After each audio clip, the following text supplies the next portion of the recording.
సత్యవతి వ్యాసుడు. చేది దేశానికి రాజు వసువు. అతడు దేవేంద్రతుల్యుడు, శిష్టజన వినుతుడు. ఆ రాజు ఒకనాడు అరణ్యానికి వెళ్ళి అక్కడ ముని ఆశ్రమాలను దర్శించి అక్కడి ప్రశాంతమైన వాతావరణాన్ని చూసి ఆడంబరాలపై విరక్తి కలిగింది. ఆయుధాలను వదిలి ఆ రాజు ముని ఆశ్రమంలో మహానిష్టతో తపస్సు చేస్తూ ఉన్నాడు. ఒకనాడు ఇంద్రుడు ఆ రాజు వద్దకు వచ్చి, పాపరహితుడా, వర్ణాశ్రమ ధర్మరక్షణం చేసి ప్రజలను దయతో పరిపాలించావు. నీ తపస్సుకు మెచ్చుకుంటున్నాను.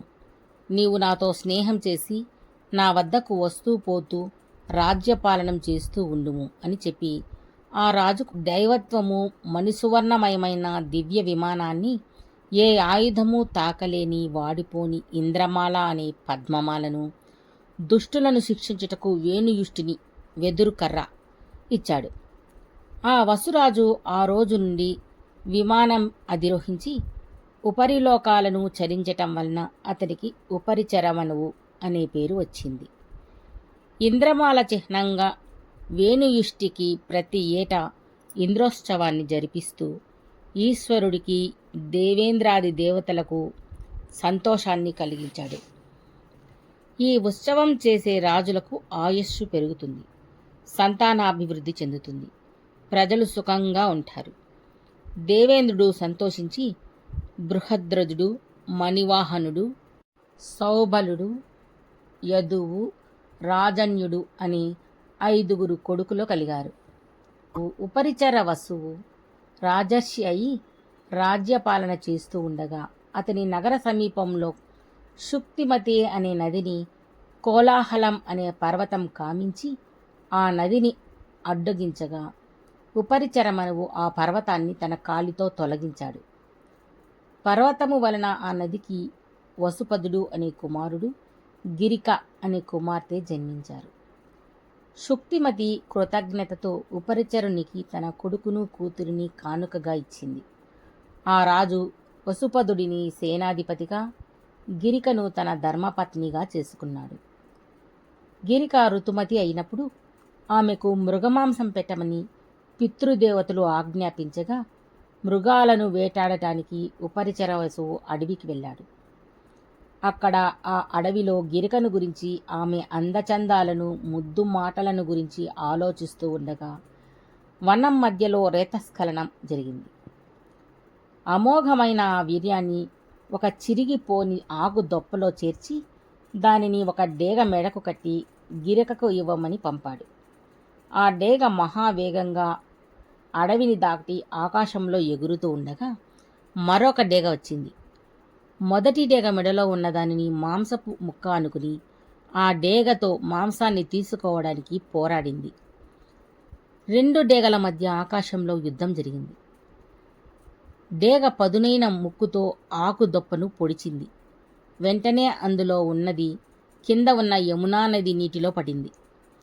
పూర్వం బ్రహ్మశాపం వల్ల ఆద్రిక అనే అప్సరస యమునా నదిలో చేప రూపంలో తిరుగుతూ ఉంది. పైనుంచి పడిన వీర్యాన్ని ఈ చేప మింగింది, గర్భం ధరించింది. 10వ నెలలో జాలరులు వేసిన వలలో చిక్కింది. చేప కడుపు చీల్చి అందులో బాబును పాపను చూసిన వారికి భద్రంగా తెచ్చి దాసరాజుకు ఇచ్చారు. బిడ్డలు పుట్టాక శాపం తీరిన ఆ అప్సరస ఆద్రిక దివ్యవనితగా మారి దేవలోకానికి వెళ్ళింది. చేప కడుపున పుట్టిన కుమారుడు మత్స్యరాజనే పేరుతో మత్స్యదేశానికి రాజైనాడు. ఆడపిల్లను దాసరాజు తన కూతురిగా పెంచుకుంటూ ఉన్నాడు.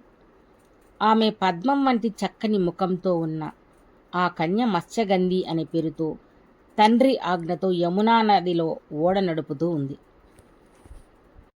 అంత సాధుశీలి, ముల్లోకాల చేత పొగడ్తలందుకుంటున్నవాడు, మహాతపస్సంపన్నుడు, వశిష్ఠుడి మనవడు, శక్తి మహాముని పుత్రుడు అయిన పరాశరుడు తీర్థయాత్రలకు వెళ్తూ యమునా తీరానికి వచ్చి ఆ మత్స్యగంధిని చూశాడు. ఒంటరిగా ఒకే వస్త్రం ధరించి ఓడను ఎక్కే వారి కోసం ఎదురు చూస్తూ ఉన్న మత్స్యగంధిని చూసి మోహించాడు. దివ్య దృష్టితో ఆమె జన్మ వృత్తాంతం తెలుసుకుని ఆ ఓడను ఎక్కి ఒంటరిగా ఆమెతో వెళుతూ తన కోరిక తెలిసే విధంగా మాట్లాడాడు. ఈ విధంగా పరాశరుడు సిగ్గు విడిచి తన కోరికను ఆ కన్యకు తెలపగా ఆమె ముని శపిస్తాడేమో అని భయపడి, ఓ మునోత్తమా, నేను చేపల వాసన వచ్చే జాలరిదానిని. నాకు ఇంకనూ పెళ్లి కాలేదు. మీతో కలిసినట్లయితే నేను నా తండ్రి ఇంటికి ఎలా వెళ్ళగలను?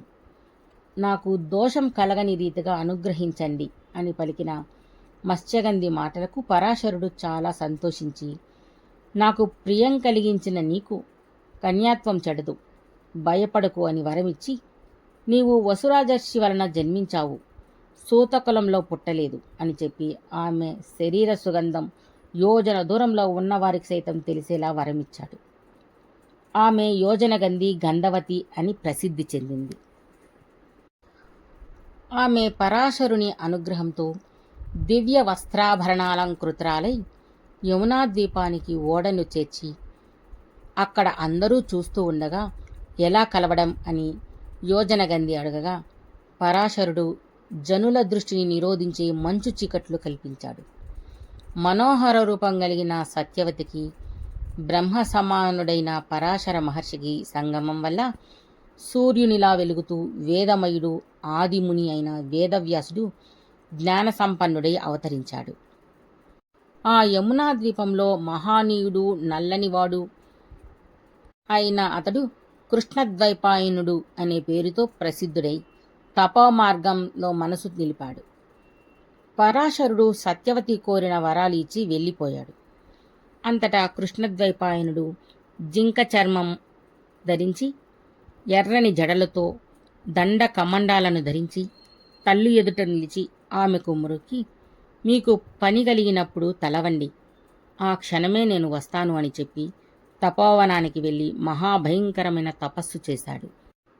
పుణ్యనిధి బ్రహ్మాంశతో జన్మించి లోకపూజ్యుడు అయిన కృష్ణద్వైపాయనుడు వేదాలను విభజించి వేదవ్యాసుడై విశ్వశ్రేయస్సుకై పంచమ వేదం అని ప్రసిద్ధి చెందిన మహాభారతంను రచించాడు.